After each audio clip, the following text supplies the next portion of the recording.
Okay, Oscar fans, the Golden Globe nominations still haven't come out. Either have SAG award nominations, but we are fearless Oscarologists here at Gold Derby, and we still quite arrogantly, thank God, think we know what we're talking about in the Oscar race. So I need backup, and I brought two of the best here. We have Claudia Puig, who does film reviews for National Public Radio on KPCC, and is the president of the Los Angeles Film Critics Association, and Keith Simanton, who is the film editor of IMDb, on Tom O'Neill with Gold Derby. I want to start this off by sharing my screen, and then Claudia, I'm going to come to you.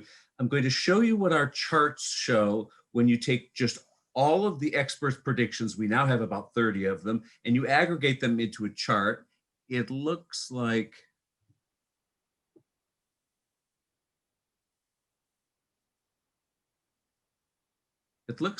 this. Can you see my screen? Yes.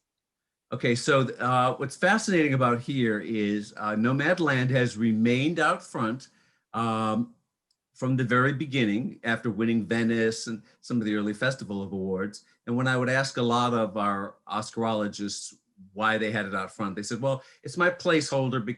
I think it won Toronto as well. But look what's on the rise here. We have Trial of Chicago 7, that's trending up. Ma Rainey's Black Bottom it's a straight line up, has been rising.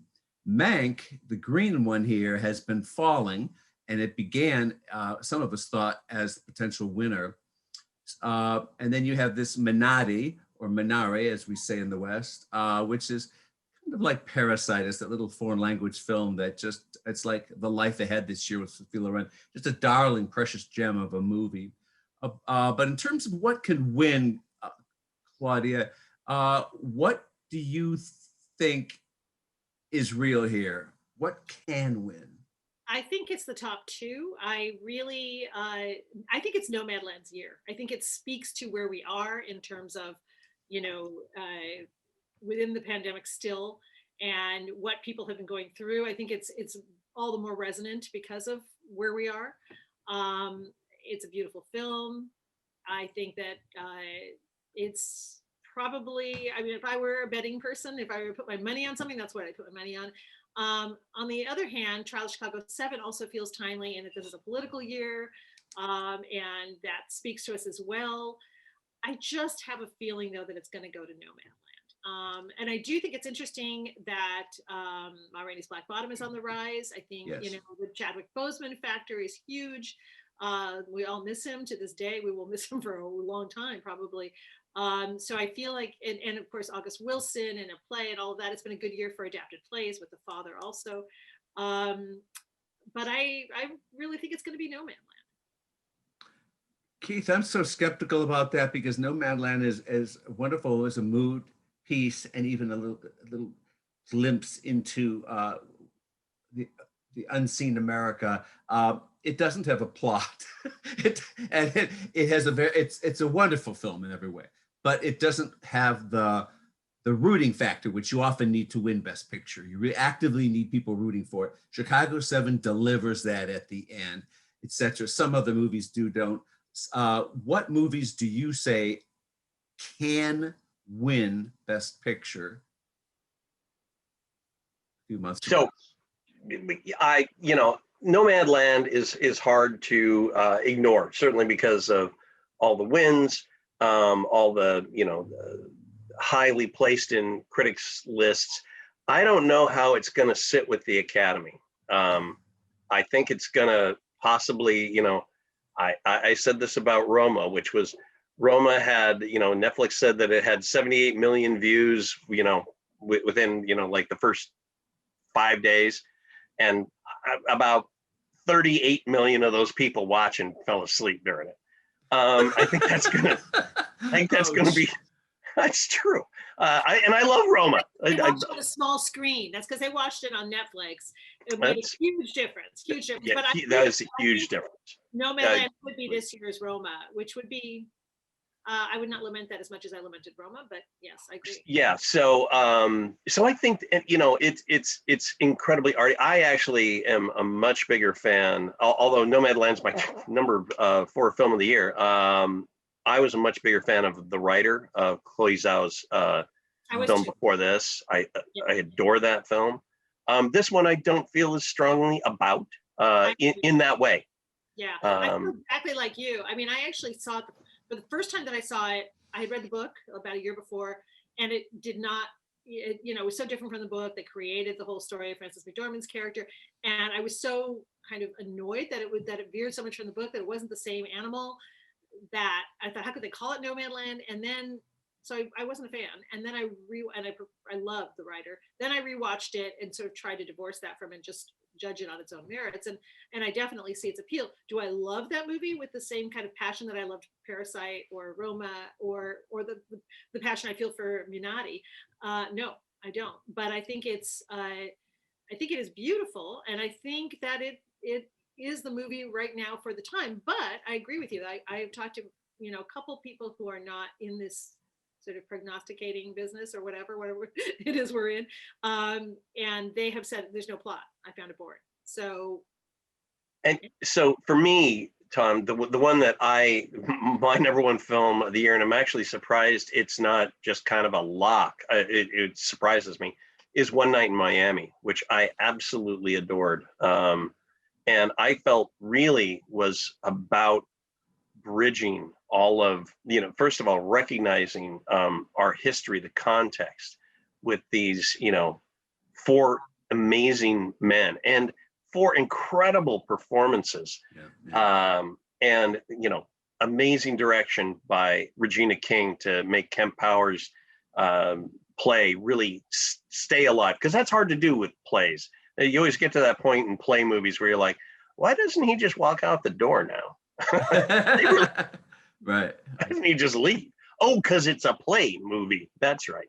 But I love that film. And I think it is just has one of the sturdiest structures and those performances. So that's mine. I think Trial of Chicago 7, although I'm not as wild about it as everyone else, is certainly in that discussion. And I think those are really your contenders. And then, of course, there's the elephant that's not in the room in our discussion, which is Mank. Yes, that has been tanking. The expectations were really, really high. And I want you to explain why, Keith, in a second. But we see a scenario at Gold Derby where Mank could still have the most nominations on nomination morning and still lose. It is still, I'm going to push over here to I'm going to share my screen again. And these are the racetrack odds at Gold Derby that you get when you aggregate all of the predictions by the experts. So you'll see number 1, Nomadland, Trial of Chicago 7 here. This is the number of experts, this row here on the left of our experts predicting a nomination. This is the number predicting a win. So we have 17 experts predicting Nomadland 7 for Chicago 7. Mank is in 5th place. It started off in 2nd place in this year. And Minari, and then The Father, and then News of the World, and Spike Lee's Da 5 Bloods, Promising Young Woman is really moving up quickly. And we've seen animated films now and then in the Best Picture race. But go back to it if you could, Ethan, explain why we had such high expectations from Mank. Just seemed like the made for Oscar picture before we saw it, right? I mean, we've seen it time and time again. Although some people say this is a canard, which is that Hollywood loves movies about Hollywood, and recently. This is about and this is about as Hollywood as you're going to get.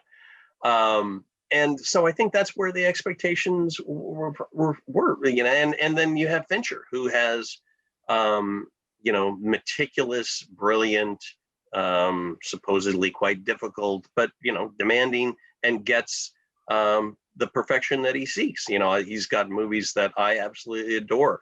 I think the underrated Zodiac, for example. Absolutely. Yeah. And he's got a lot of that. He's got a lot of that.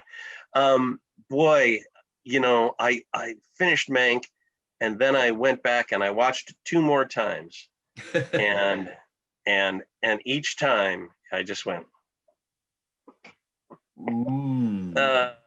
So it's an odd film. I don't now AMPAS, they're all going to get it, and quite rightly so. They're in the industry. They're going to get all the inside jokes. They're going to get all the allusions and asides. But a general audience certainly won't. Huh? Will they care that much? I mean, just being able to get it, does that make you feel impassioned about the movie? I think they're going to feel like you and I do, Keith. Ultimately, I don't think that's, it's an inside baseball story, and so what? Is it the best inside baseball story? Is it more interesting than other stories? Not particularly. I look at David Fincher's other movies, and I think any one of them was more qualified for Best Picture. Gone Girl, Girl with the Dragon Tattoo, even Social Network, certainly. You're gonna say Alien 3? I didn't say. Although I like Alien 3, I should just. Not everyone, but most. But I mean, I was bored, and I'm the prime audience for that. So we all are, and I guess it looked beautiful, but I really didn't care. I was bored. I don't know that AMPAS. There are a broad bunch of people. They're of all ages now. I mean, there's still predominantly white male. So, but I don't think. I think you may be right about. I hadn't thought about this until this discussion. But One Night in Miami may be the one that touches people more and more than Trial of Chicago 7. And it may actually win. I hope it does. I would love to. Movies that have that tug is that Claudia's talking about. Of course, it's very important. It goes back to Chariots of Fire beating what was it, Reds that year for Best Picture, and in a like Slumdog Millionaire. Just these movies that just make you feel great at the end. News of the World does that, and it's ranked number 8 right now. And it could very well pop in a lot of top categories for Globes and SAG. We have not even seen the nominations yet. So there are scenarios like all of a sudden News of the World is up for Best Picture, Drama Picture at the Globes, and it's the feel-good movie that they go for. There are some things that could happen here, or Spike Lee, everyone in Hollywood decides, oh my God, we'll finally give it to Spike Lee, and they don't care what the movie is, even though this has been well received. Remember, Oscar campaigns are all about narrative, as many people remind us, the campaigners, and there are a lot of other narratives that could still play out, aren't there? It's a lot about narratives, and it's a lot about paybacks. It's a lot about, you know what, damn it, we should have given it to you 3 movies ago. Okay, Al Pacino, here's Scent of a Woman. Oh, I know, what an embarrassment. Yeah, it's fine, but it's not everything else. It's not Serpico, Panic in the it's not Godfather. I think Shape of Water was making up for why we didn't give it to him for Pan's Labyrinth. Absolutely. So it happens all the time. You're right, and that's where Spike Lee could come, or even Chloe Zhao for not having gotten it for the writer. Although that's it's not like that much of a career. She's right. Really over for that one. And then also there's movies I think that could rise up, like Souls really was stirring for a lot of people. To see an animated movie win would be something very new. But I think the Regina King factor with One Night in Miami, and then the fact that those voices ring, in the year of Black Lives Matter, and those voices mean so much more to us maybe than they have in the past, although they should have always meant something to us. So I think that in terms of an emotional reaction, that we could end up going with One Night in Miami. And then there's like all these things cancel each other out, and then the solid and deeply moving The Father rises up or something, the Anthony Hopkins and Olivia Colman. Father Return is a much better movie than I anticipated it would be. I thought we'd see a regular Dementia movie, and it does some wonderfully artistic things, chancy things with the point of view, etc. And it's a just delightful movie. I think it'll be nominated for Best Picture, don't you? Oh, definitely. Oh, yeah. In production and editing, because there are points where you finally understand what's going on in that film, and it's awe-inspiring. It just leaves you dumbstruck that you're like, oh dear God, now I actually saw the play just before lockdown.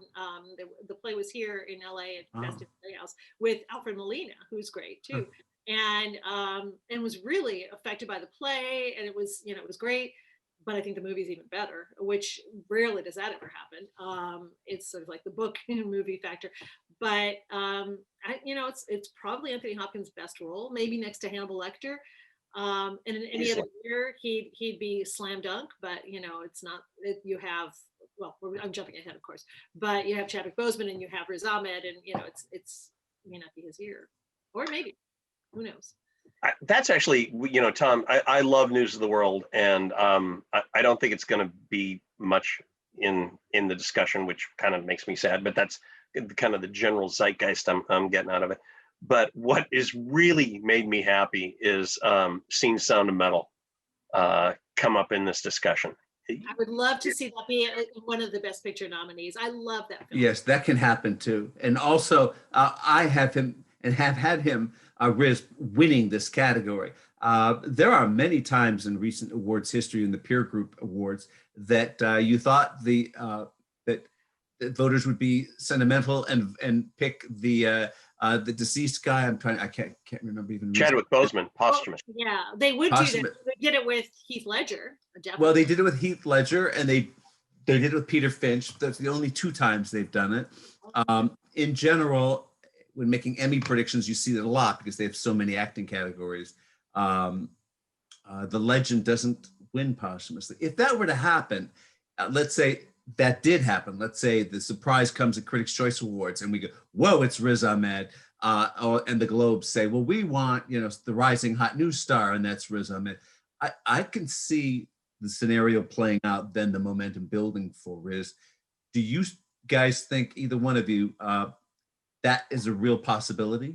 Yeah, I do, actually. I could see it, again, like Chadwick Boseman it's our last chance to vote for him in any role. So that's, the sentimental factor.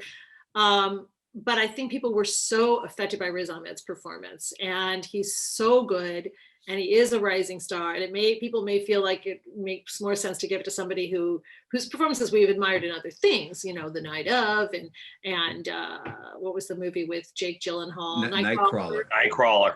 Yeah. Brilliant. Great film. Fantastic. So, I mean, he is such a wonderful actor. I think it could happen. No, wrong. Well, as you said, go ahead. I think this is one that is possible. Although I do agree, and those are very persuasive points, Claudia. I think this is Chadwick Boseman's category again, because it's a damn good performance. First of all, in what I don't think is a Best Picture nominee, frankly. Really? Oh my God. Not particularly, no. Although, I loved and adored Fences, and I think this one doesn't hit on the same level, just because as August Wilson lets them be, and as the actors let them be, they're pretty odious people. They're not the greatest people that we're watching for an hour and a half. It's beautifully shot. I just don't know about Ma Rainey. But I think Chadwick Boseman, it's like, that's that. I disagree with you on this one too. Now we're going to get into the gloves are off. I don't think they're odious people. I think they're maybe less. Fair. We have seen odious people, get awards, and not that these aren't necessarily, but no. I mean characters. Sorry. Yeah. To clarify. No. Of course, yeah. I know you meant and odious is too strong of a word. Yeah, they're not necessarily. They're often unpleasant to each other and to themselves, and that's hard to watch. Yes, I think you're right in general, but I mean, you could make that argument about Mank and some of the people in Trial of Chicago 7. I mean, there's always unlikable people, but I agree with you that it's not as good as some of August Wilson's better works, but I do think it's going to figure into the top 10. You're probably right, but I think it's okay. What are we looking at now? The best actor. So this is the Best Actor chart, and take a look at this yellow line going up here. This is Riz Ahmed. Steady climb. I think the pandemic has helped movies like Sound of Metal. Absolutely. which has been being on common. Amazon for a while. And I think people, it's a movie that you can see on a smaller screen and it's not going to affect it. The sound is so amazing, obviously. Yeah. The sound design, it's got that one in the lock. And I think, it's one of those movies that I keep hearing people say, oh, I just saw this movie. It's great. There hasn't been that much push, I think, about it. And people feel like they've discovered it. And there's that sense Right. of discovery, Yeah. which is a really wonderful thing. And that's what happened with Precious. There was a sense of discovery. Oh, this, and Parasite, that was true. It was, that was my discovery of a movie. And I think people own those things. I think this kind of trending line could mean something. So I'm going to keep. It means Keith's right. It stops there before. Look at poor Anthony Hopkins here. He was not the front runner, and then he's now in second place behind Chadwick. But I think the problem with Anthony Hopkins is something else. That's something else. The best actor category. Wasn't the case for last year, but for like the last, I don't know, 6 years has been a super weak category. Whereas the best actress has been like, I don't know. There have been better roles for women, thankfully. And not enough. But this year, it's the best actor category. It's just jam packed with amazing performances. Yeah. Like in any other year, it'd be very easy to sort of pull those things out and say, this guy deserves it, this guy deserves it. This is a really tough year. And I mean, I agree with you about Chadwick Boseman. I think he probably will win. And I have adored so many of his performances and I would be happy with his winning, but I also feel like, Riz Ahmed's performance is just so amazing. What he did with that role, there's, Absolutely. So. And it's largely him. Yes. Yeah. And that's also the case. That's an interesting factor, which is that's also the case with Anthony Hopkins. It's largely him. Yes. Whereas Chadwick and Kingsley Benadir and Eli Gorey, they're sharing ensembles. Exactly. It's an ensemble. Yeah, and when you think about, again, this shouldn't necessarily factor into it, but you think about Anthony Hopkins being in his mid-80s, I believe. And 82 or 83, yeah. Yeah, okay, early to mid. But the fact that he is able to do that kind of performance. I can't memorize that much. Let's switch over to best actress here and talk about very curious, unpredictable trends, etc. Here we have, I'm not sure if this is blocking things or not here. Look what's going on. Carrie's really on the front. Wow. Yes, Carey Mulligan has been shooting straight up, and now Zendaya broke into our top 5 just yesterday. So I just watched that movie last night in preparation for this, and they both gave great performances. But talk about not wanting to hang out with those people and not wanting to through that fight. I was just like, it was painful. My husband walked out of the room. It's like, oh, it was a painful experience. Was it? Oh, I found it funny, which I was very surprised about. I found it quite funny, very self-aware, and not too self-aware. About us. They're talking about critics. Talk about being inside baseball. Oh yeah. They're self-aware, very self-aware, and very well written and very well acted. But just to listen to people fighting for. If it's a 2-hour movie, it was, an hour and 45 minutes of fighting. That's hard. I felt like it was a Virginia Woolf kind of experience. Who's Afraid of Virginia? It was very much, Who's Afraid of Virginia Woolf, without the other couple. Without George Segal. Yeah. And Sandy Dennis, yes. And Sandy Dennis. But boy, I thought it was quick-witted.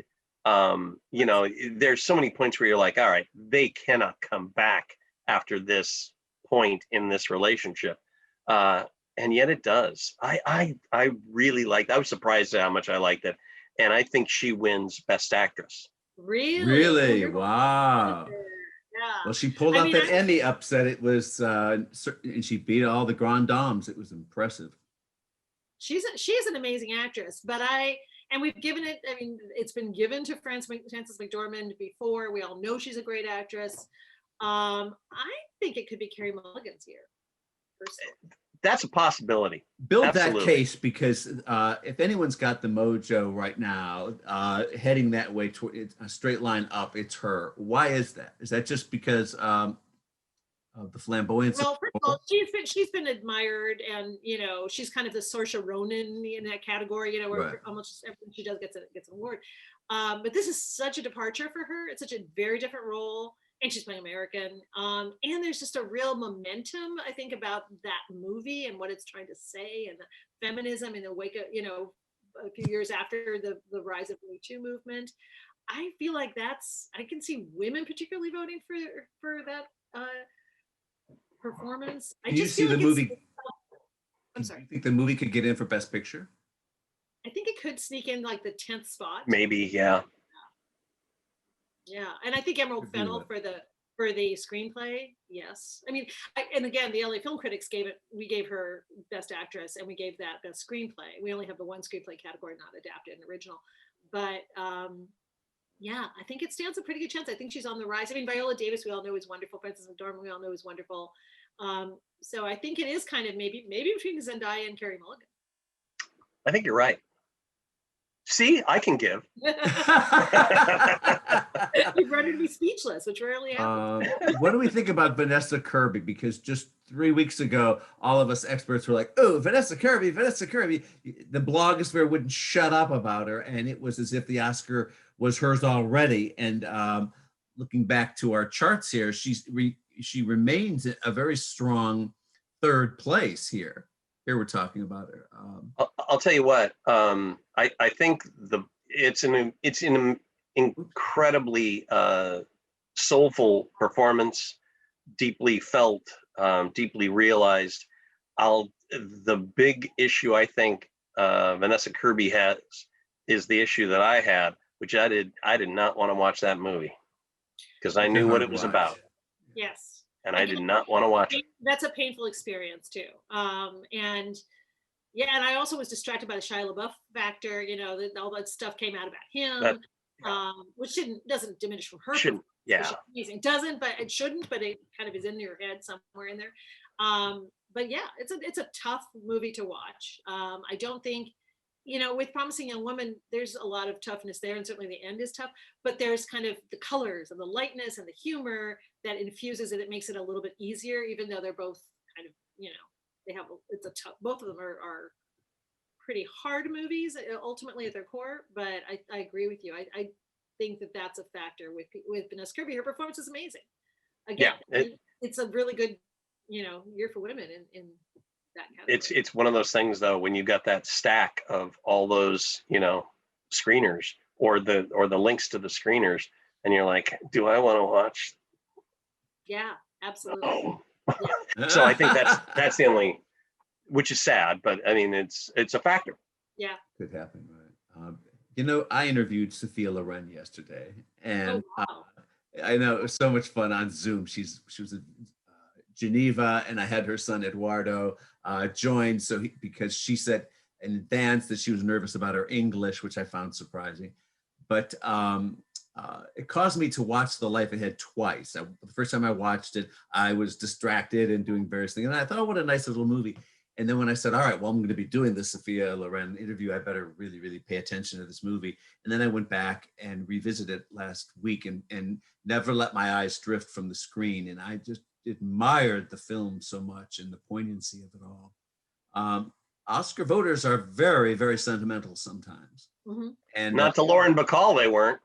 Well, Lauren Bacall wasn't very nice to anybody else. Why would that was the problem. But this is different, of course. And she hasn't she won some kind of one of the humanitarian or some other? Yes, she won a career achievement kind of thing. Yes, yeah. But and then won back in 1963-ish for Two Women, which was the very first foreign language movie to win Best Lead Acting Award. I don't know. I could see her getting it on the Golden Globes, Sophia. Oh yeah. Yes. For them, totally. Hollywood Foreign Press, absolutely. They love their stars, especially a foreign star. Yeah. Yes. But not. And plus that Golden Globes thing is an entirely different deal because of the comedy drama split. It just changes everything. Yeah. But yeah, I agree. I don't think she could win. I mean, she could maybe the sort of goodwill, emotional, thing that you're talking about could get her in the 5th spot, maybe. But I don't think she'd win. Okay, but you do agree that she's a factor for a nomination here. Oh yeah. Yeah. And you know who else is in the running here is Andra Day. And this is, or I don't know if we published it yet today or it'll be out later today, an article at Gold Derby of where we've taken a historic look back at the fact that Oscar loves divas portraying divas. I mean, it's just Diana Ross is Billie Holiday and Lady Sings the Blues, and it's Barbara Streisand as Fanny Brice, etc. And it's Judy Garland as kind of Star is Born. In other words, they love stars about big divas in real life who are portraying big divas on the screen. Sunset Boulevard comes to mind. And Andra Day is a very, very popular, powerful singer right now, major star who took on the role of a deeply, deeply haunted and troubled jazz icon. The movie is getting mixed notices, but the performance is solid, and it's based on a real life person. There's the drug issue. It's quite a extraordinary turn for her. What do you guys think her chances are getting it at the Globes or Oscars or SAG? I regret to say I haven't seen the movie yet, and I'm really looking forward to seeing it. So I feel like I have to recuse myself on that front. I just got my link today, but this actually brings up a point which I'm sure you've talked about in other chats. But there, the way that this used to happen was people went to the ArcLight and they watched the movie, and then they went, they had schedules and the trades printed out when the preview screenings were, and now they're links. And it's one of my contentions, although I think it is a brilliant film, is that Silence of the Lambs won and swept all of the top 5 because it was one of the first years that they had video cassettes, right. or generally. And they sent it, and it had been out since February, and people had watched it at home. So what happens now that all of it's been watched at home? What's the difference of the dynamic? There's got to be a difference. I don't know what it is, and we're going to find out. But that fascinates me. I think the movies that work better at home, and that's not to say that people don't have home theaters or big screens and all that, but it's still not the same experience as being in the ArcLight or being in any kind of theater. Right. So and then I think this has been a factor with normal years where things come out late too, and because we have such an extended season, it's not really late for the U.S. versus Billie Holiday, but it feels late because, Nomadland's been kicking around. It's been at festivals and all that. So, the Mauritanian, that's another one coming out kind of later. So you wonder how those films, or even, Malcolm and Marie to that. Or does it help because of the recency? I mean, yeah. I was quite taken with Malcolm and Marie and had to fiddle around with all my, but there is that recency aspect to it. I would be lying if I said it wasn't a factor. Sure. Yeah, it's going to be really interesting to see what happens this year because it is such a strange year. Yet, a strange year in that we're watching things on links, but it's been a great year. We have really good movies, more than ever. So we weren't hindered by that. Just, venue. Agreed. And this was always my old argument when people go, oh no, we can't watch, movies on a television set. That's awful. That's horrible. Now, there is something magical and completely different and transformative about the theatrical experience. But I know where I first watched The African Queen and Lawrence of Arabia and The Third Man. Watched them on a TV because we didn't have, any art house theaters where I lived. So that's what you got. Yeah. And then you go back and see it. Me too. And then I went back and, when Lawrence of Arabia was reissued on the screen, and it's like, oh my God, that's what that was. That was completely different. Yeah. Right. Yeah, but for those films to transcend even that, even because those screens weren't very big, I was watching them on either. That Lawrence of Arabia doesn't need for you for the entire scope of it to still be an amazing and effective film. Anyway. Good stories are good stories. Good stories are good story. The last of the major contenders on our charts is Kate Winslet for Ammonite. Do you guys see that happening potentially? I think at first I thought she was kind of in the mix because she's another one of those Emma Thompson, Saoirse Ronan. She's Kate Winslet. Of course, she's going to be nominated, and she had a perfectly good performance. Speaking of Saoirse Ronan, so does she. But I don't think enough people saw that film, and it was kind of, I don't know. It's just not. It's not in the conversation. So I No, think it's not in the conversation. And again, it's just too tough a year. Right. Yeah. You got 5 slots, and And it kind of feels like Portrait of a Lady on Fire, kind of, like, oh, I've kind of seen this movie. I don't mean to diminish this, story, because we've certainly seen a lot of male stories that seem like something we saw the year before. But I think it's so close to Portrait of a Lady on Fire that people might just go, oh, that's at the bottom of the list of things to watch. Oh, wow. I sure liked it. It was good. It was a great film. It's in my top 10. Really? Oh, wow. I thought it was good, but I would put it in my top 10. I preferred Portrait of a Lady on Fire, but again, not the same movie. So. We're looking at Best Supporting Actress here. Now, Amanda Seyfried has been out front in this race since mid-November, and it's unsteadily so, but now we see that she's starting to dip here. And we have Olivia Colman has just held on steadily for The Father. I could see that happening. It's like Sally Field reminded us, when they like you, they really, really like you. She did just win 2 years ago or so, but in lead, of course. But here, I think it's such a sympathetic portrayal. It's so deeply felt that I think it is in the mix. Burstyn, if they have seen Pieces of a Woman, but as Claudia said, it's a difficult movie to watch because it just starts off so emotionally explosive.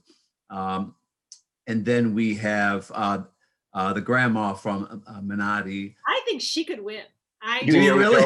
I do. Yeah. I do. As much as I think Olivia Colman is magnificent, but again, we know she's magnificent, and she did just win. Ellen Burstyn is also fantastic in that role. It's a perfect supporting actress role that could win. But and again, she's been a stalwart actress around for a long time. But I think that this is the category where they give unusual, it's not sort of the typical person. Sometimes it's like something you've never heard of, like Mercedes Rule for Fisher King, and it's kind of they go off to not do much of anything else. But I do feel like that she was kind of the emotional center of that movie. I mean, the boy was too, but I feel like it was such a, I don't know. I just feel like that's. I think there's also the tendency to be able to go, I love that movie, and I can vote for it here. Yeah, exactly. I can show my support in this category because I can. Olivia Colman's already got one. Amanda Seyfried didn't deserve one, and I can give it to Union Jung. Yeah. I think that's where the love for Minari is going to come about, and maybe also a screenplay. But yeah. Can we talk about the fact that the most blood-curdling moment of the movie year for me was in Mank when Amanda Seyfried has to screech out the lines, "Nobody makes a monkey of William Randolph Hearst." It proved her great Mary Davies acting chops, right? Yeah, I hope that doesn't go down in history like no one puts baby in a corner.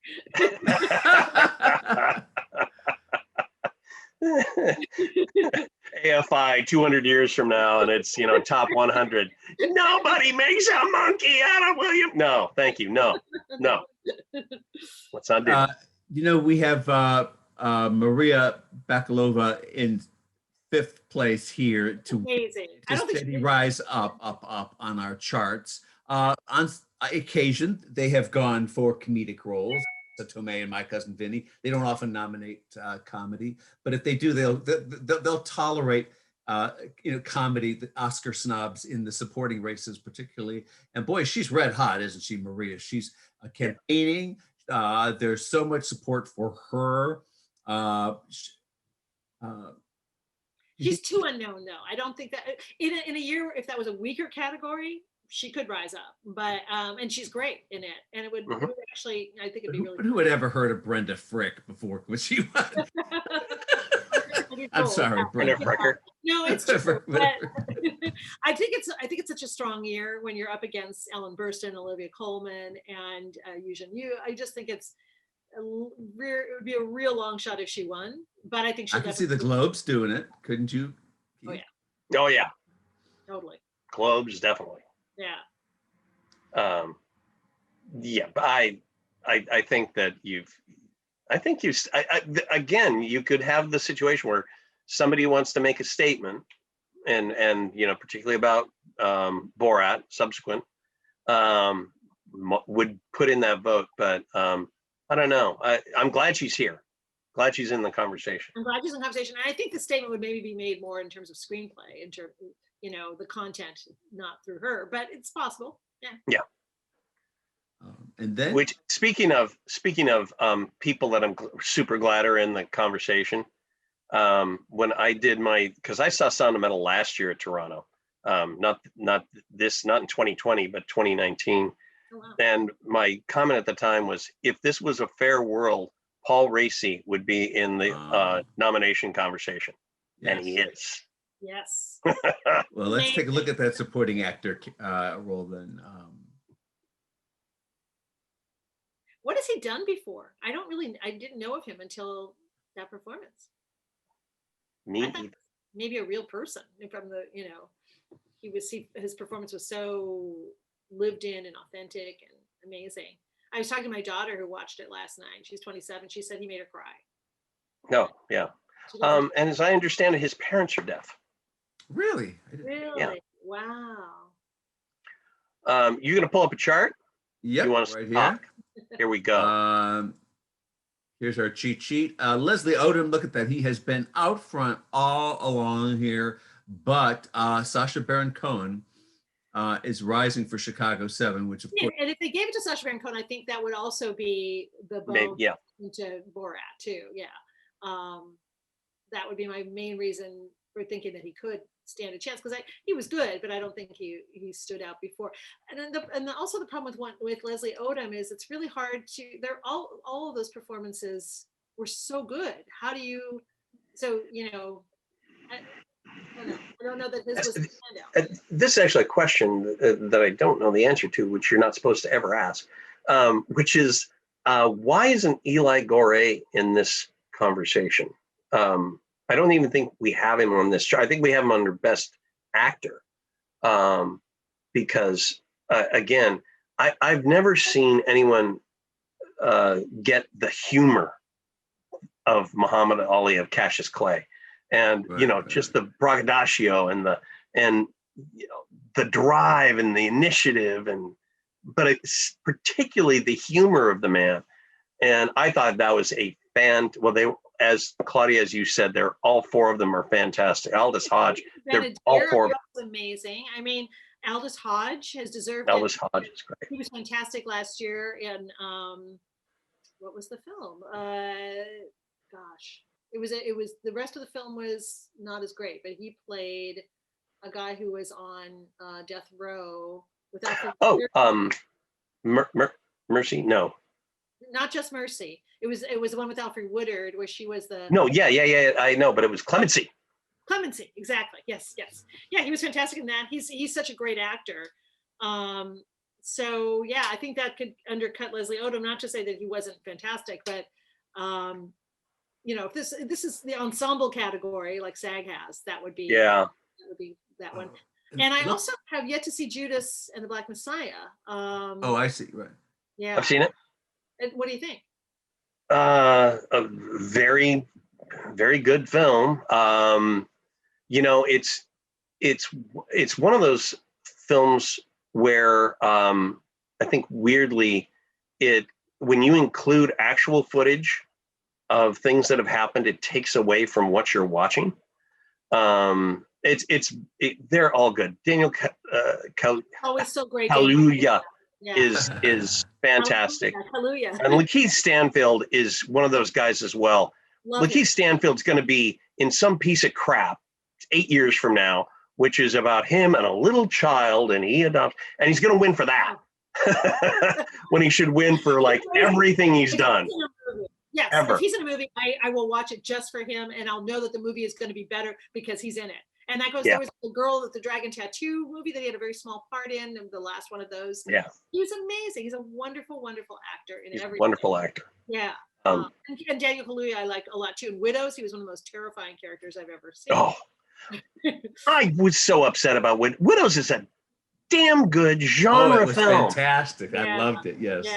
I saw Toronto. That was one that had a lot of, initial out of Toronto, had a lot of, talk around Buzz, it. yeah. It did. Yeah. It did. And kind of died. Yeah, and then That just was because Yeah. that was just because it it's, became. it's Steve McQueen. I know. Well, that's the It's, too. it's still, I mean, it was so seen as a good. shoot 'em up, genre movie that way. When Completely overlooked.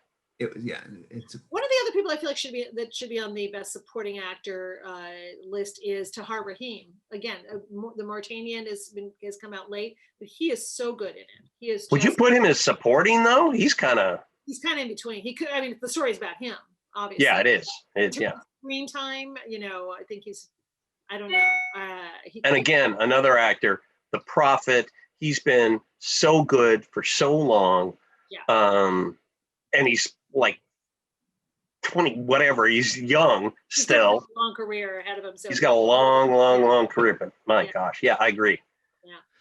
We've got Bill Murray as a wild card in this race. And remember, this is the category that is often considered by voters as the Veteran Achievement Award, whether it's Martin Landau or Jack Palance or Alan Arkin, etc. Many. Or not Sylvester Stallone. Or not Sylvester Stallone, which was a real shock. Wow. Hey, Mark Rylance. I know. And now Rylance is back. I don't think. Yeah. And that Rylance thing, I think that was the only Oscar that movie won. So it wasn't like Mark Rylance was sweat or a very emotionally showy role. It was so passive. But here, Bill Murray is not giving a flashy performance here. No, he's playing kind of a version of himself. Yeah, but that's okay. So is Anthony. That's okay with me. Yeah. Does he get in? Can he win? I think but I think he could get in.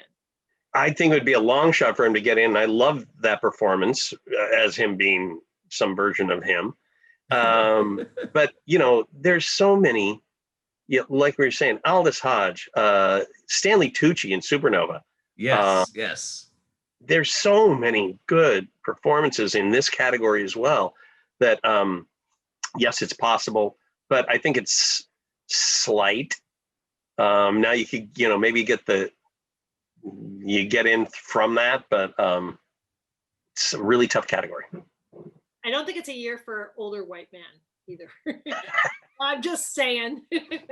I mean, except for maybe Anthony Hopkins. Anthony Hopkins. Yeah, notwithstanding him, and maybe Paul Rassi, but no, I don't think it's Bill Murray's year.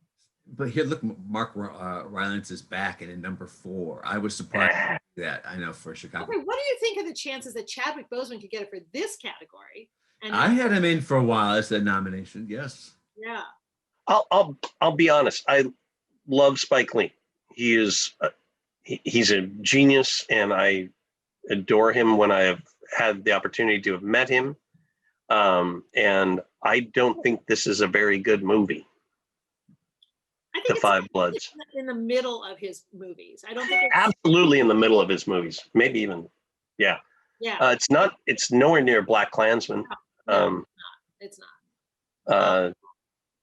But I think Delroy Lindo's performance is pretty impressive, especially as a hardcore Trumper guy.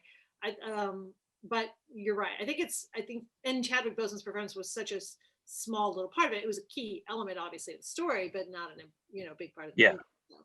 There's a popular vote, so the voters could put him there. We've seen, not frequently, but sometimes, the Jessica Langes, the Julianne Moores, and some others, Jamie Foxx get nominated in lead and supporting in the same year. So it's not they cannot be nominated twice in one acting category, the same way that the same writer and the same director could be double nominated within their category. There is this crazy restriction for performances, and that's one of the reasons that the category decisions were made in the case of Chadwick Boseman's 2 movies the way they were, splitting them up. That's interesting. I didn't realize that. So have we ever seen a case where the same director, the same writer has been nominated in that same category? Yes, Soderbergh had 2 nominations. Yeah, for Traffic and for Brockovich. Yeah. Mhm. I forgot about that. Okay.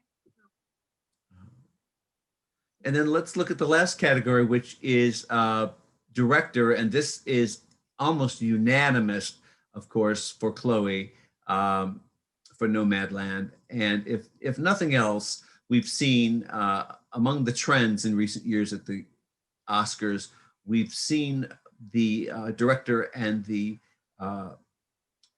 Best Picture awards split more often than it agrees, which is unusual. Normally we have they would pair up through the years, match up. But look here, since Mank started heading south and David Fincher with it, just a dip. He's still in second place. Chloe has maintained the lead since late November, and I think if she can hold, I think this is between her and Regina King. I do too. I do too. Yeah. I think it's, again, people are happy to see women in the conversation. And there's a lot of love for Regina King. So I can see that happening. I think, people really admire Chloe, but again, she is a relative newcomer, but the feat of directing that film, even if you feel the film wasn't thrilling and it was plotless, as some might, still the way in which she directed it was impressive. And again, you also be giving somewhat of a award to the writer. So I think, I don't know, I definitely think you're right. It's between those two. I'm going with Regina King. And again, one of the things that may be working against her is all the adulation she's gotten in the last year and something. But my gosh, what an incredible career. I could see it going to Regina King for director and Nomadland for picture. That I could see too. Yeah. Or you could flip it around. Yeah. I could see One Night in Miami winning for Best Picture and Chloe winning. That's how I think it would go. Yeah. But then this Regina King, we keep underestimating her. Remember of her now 4 Emmy wins. 3 of them were upsets. We knew she was going to take the Oscar when she did, because there was just, you could feel the industry love for her. Yeah. I think this transition to the director's chair in a film that is as successfully and joyously received as this one is, I think makes her a very attractive candidate on that ballot for voters. Isn't it interesting, though, that both of them are, well, Regina King's not a newcomer, but a newcomer to directing, right? It's her right. Yeah. And then someone who's directed one other picture. I mean, that's up against Fincher and yeah. It's really interesting. But look at all the actors turned directors who would used to win on the guy side, from Clint Eastwood to Kevin Costner. It's definitely possible for that. Yeah. And I think that there's so much love for Regina King and so much love for the movie. And so I do think she probably has a slight edge over Chloe in that regard. Oh, do you? Okay. Yeah. But either scenario that we came up with of those two getting the top awards. I think it's like out of the last 8 years, 5 of the winners for Best Director were foreign born, something like that. It was really... well, 3 of it Mexican, specifically. Yeah. Is Chloe foreign born? Is she born in China, or is she from here? I don't know. I shouldn't say that. I should look at it. I think she was. I think you were right, Claudia. Yeah. Not that it matters, but it must be a little frustrating in the halls of the DGA. They're like, I've been schlepping this for 25 years. Yeah, she was born in Beijing. She was born in Beijing, and she's only 38. But she was educated at Mount Holyoke and NYU. So, anyway. She's been westernized, in other words. I love the suspense of this year, guys. I mean, it's not one of those years. I think something's a foregone conclusion, or even just the Shape of Water year. By the way, when is anything a foregone conclusion? If last year proved anything, Parasite, yes. nothing's a foregone conclusion. Yeah. It's very, Or before that, very Book. extreme. I mean, that was a movie that divided people so much. I despise that movie with every fiber of my being. And people were predicting Roma, Roma, Roma, and then Green Book wins. I mean, you never know. It's I hope never to I'm see gonna, you know what? I don't want to be a coward. I loved Green Book, and I loved it too. I totally loved it too. I did too. I loved Green Book, and I I'm not love them gonna go both. there. I don't want to go to that, but yeah. Yeah, I love them for very different reasons. But We'll block that one out. But All right, so as a supreme film critic, Claudia, what wins the Claudia Puig Award of Best Picture of the Year? What is your favorite film this year? this year, Yeah. Minari. Really? Yeah. Quiet little film. It's not as showy, but I was really deeply moved by it. I was moved by the performances, by the story. yeah, Yeah, it's my Claudia, you can help me out on this. One of the other ones that I think is being sadly overlooked is I can't think of the actress's name, but she plays the wife in Minari, and she's brilliant. Yes. She's really, everything that you're feeling is being reflected off of her face. She is almost the absorption of all of this pain and anger and mistakes and frustration. She's an incredible actress. Yes. Damn, sorry, I can't think of her name. I'm looking up her name. Is it Noel Cho? No, Yeri Han. Yeah, that's it, Yeri Han. Yeah. Yes, incredible actress. Some of the smaller movies were the ones that really affected me this year. There was a little movie that nobody saw called St. Francis that was really affected by. It was a little indie movie. I mean, that's often the case with smaller movies. There was Farewell Amour, which was a lot of stories about immigration that I thought were really good. I Carry You With Me. I think it was a pretty strong year for foreign films. Maybe not as strong as last year was, but those are the ones that really had more of an effect on me than I loved One Night in Miami too.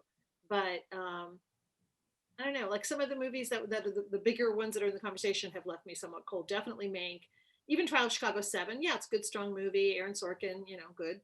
But did it rock my world? No. What's your favorite movie? Me? Yeah, Keith. Let's go with Keith next. Yes. My number one movie of the year by a good stretch is One Night in Miami. I just there was so much balance and decency and conflict and resolution. It was what America's about, which is disagreeing in intellectual conversation. What America should be about, and what America is not about this past year, unfortunately. Yeah. And we've been here before. That was part of it for me too. And I saw it pretty early on.